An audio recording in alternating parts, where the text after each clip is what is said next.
What if the most dangerous moment of human history was not war, not predators, not famine, but the simple act of relieving yourself in the wrong place? Close your eyes for a moment and imagine this. It is winter at the edge of the last ice age. The wind does not howl, it screams. The temperature sits far below freezing for months without mercy. You are inside a shelter built from timber, turf, and bone. Your family is there, every generation together, sleeping shoulder to shoulder because warmth is survival. There is no privacy, no medicine, no running water, no second chances. Now your body gives you a warning that cannot be ignored. There is no toilet, no soap, no clean towel waiting afterward. If something goes wrong, if waste contaminates water or food, if parasites spread through hands and tools, the danger is not embarrassment. The danger is extinction. So here's the question that still haunts archaeology today. How did Ice Age people, and later Viking ancestors, stay alive in conditions that would kill a modern human in days? Long before written law or scientific language, survival in the far north depended on invisible rules enforced by experience, memory, and loss.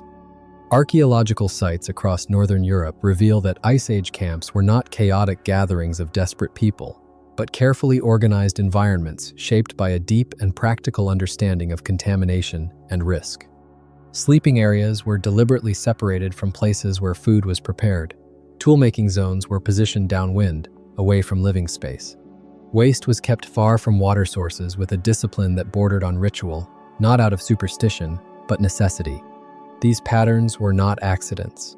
They were systems refined through observation, reinforced by failure, and preserved because they worked. A single contaminated stream could destroy an entire group within days. One careless decision during months of winter confinement could allow illness to move silently through 20 people sharing the same air.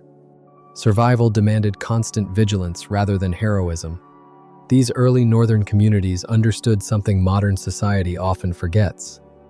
Hygiene was never about comfort. Hygiene was about structure. In the far north, winter was not only an enemy to be endured, it was a force that could be used. When temperatures fell far below freezing and stayed there for months, human waste solidified almost instantly.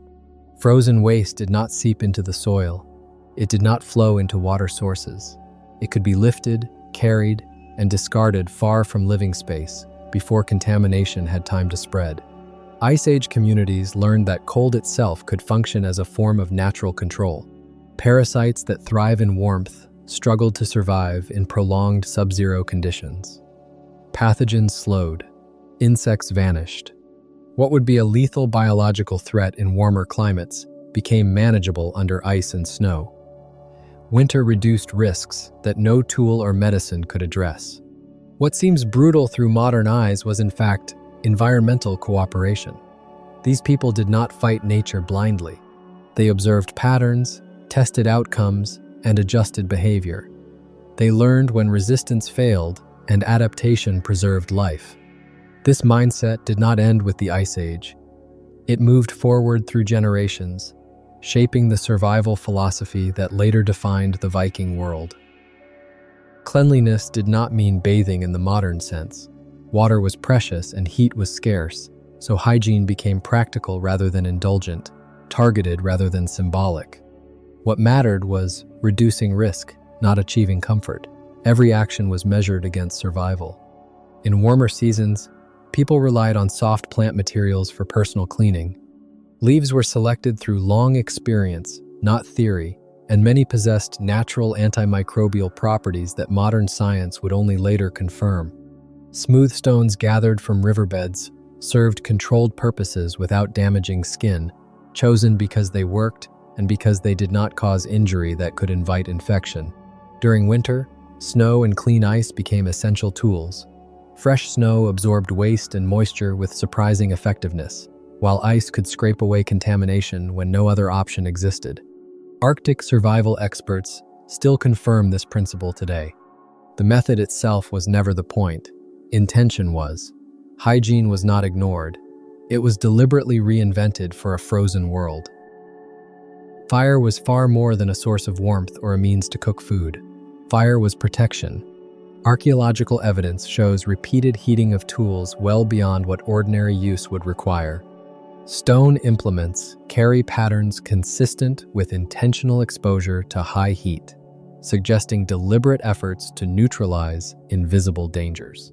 Knives, scrapers, and containers were placed near flame not to sharpen or reshape them, but to destroy threats no one could see, yet everyone understood.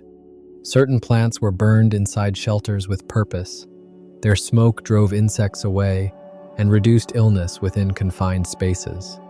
These people did not know chemistry or microbiology, but they recognized cause and effect. When these plants burned, fewer people fell sick. When the practice stopped, sickness returned, so the knowledge endured. Fire reshaped the environment itself. It cleaned tools. It purified air. It created safer space in a world filled with unseen risk. Fire was not only about survival. It was medicine, applied through experience and necessity. Without medicine, food itself became treatment. What people chose to eat, how they prepared it, and when they consumed it were decisions tied directly to survival. Analysis of ancient human remains shows a consistent pattern of bitter herbs, wild garlic, and specific tree barks woven into everyday diets. Modern science confirms these plants carry anti-parasitic properties, but these people did not need explanations. They observed results. They remembered outcomes. What worked was kept. Meat was cooked thoroughly, especially organ tissue where parasites concentrate. This was not preference or tradition. It was strategy refined through loss. Undercooked food carried consequences that no group could afford. Fire and time became safeguards applied with care. Specialized tools for scraping skin and hair appear repeatedly across sites, evidence of constant attention to parasites. Lice and infestation were not occasional concerns. They were daily realities met with daily action. Health maintenance was not reactive. It was routine, embedded into life itself, because ignoring it was never an option. Winter meant months of confinement inside enclosed shelters where escape was impossible and mistakes accumulated quietly. Waste built up. Smoke lingered. Breath condensed along walls and ceilings. Without controlled airflow, a shelter that protected against the cold could quickly become a place of poisoning or disease. Survival depended not only on warmth, but on air that could still move without stealing heat. Ventilation features appear again and again in northern dwellings, carefully positioned openings designed to release smoke and toxic gases while preserving precious warmth. This balance required precision learned through experience. Too much airflow meant freezing temperatures that weakened the body. Too little meant suffocation, illness, and invisible danger. Every structural decision mattered. The placement of hearths, the angle of openings, the arrangement of sleeping space were not random choices. They were refinements shaped by generations who learned through trial, error, and loss. Space itself became a survival system, designed not for comfort, but for endurance. Centuries later, Viking sailors carried this same logic onto the open sea, where cold was no longer a season but a constant presence. The ocean did not forgive mistakes. A single error during a winter voyage could mean death long before land came into view. Onboard hygiene was not a matter of comfort. It was survival discipline. Waste was controlled with care. Water sources were guarded. Fire was managed precisely, because contamination or accident at sea had no remedy. Viking ships were not crude rafts driven by brute force. They were floating survival systems designed for endurance. Clean ice and fresh snow were often safer than stagnant water held too long in containers. Every choice reduced risk.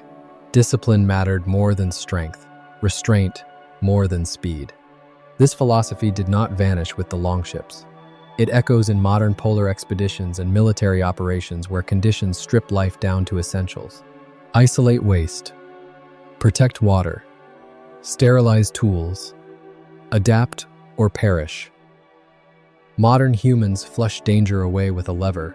We wash our hands without thinking.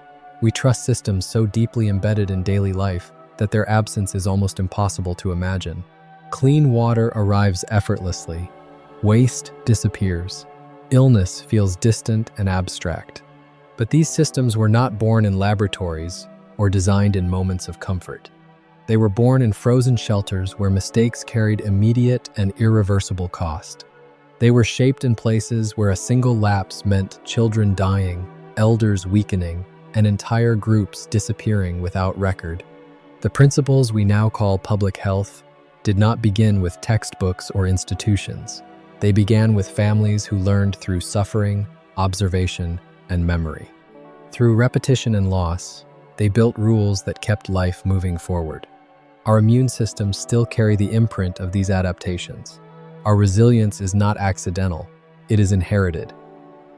The next time you stand in warmth, with clean water flowing effortlessly at your command, remember this: civilization did not begin with comfort. It began with discipline under pressure, shaped in moments where failure meant disappearance. The people of the Ice Age and the Viking North did not survive because they were fearless or exceptionally strong. They survived because they were careful. They learned restraint. They respected limits. They understood that survival was not about conquering nature, but working within it, listening to it, and adapting to its rules. If this story connects to memories passed down in your family, stories of migration, settlement, labor, endurance, or adaptation across generations, those memories matter. They are not nostalgia. They are living history. By watching, by reflecting, and by sharing those memories, you help preserve the knowledge that once kept humanity alive. And the truth that remains is simple and enduring.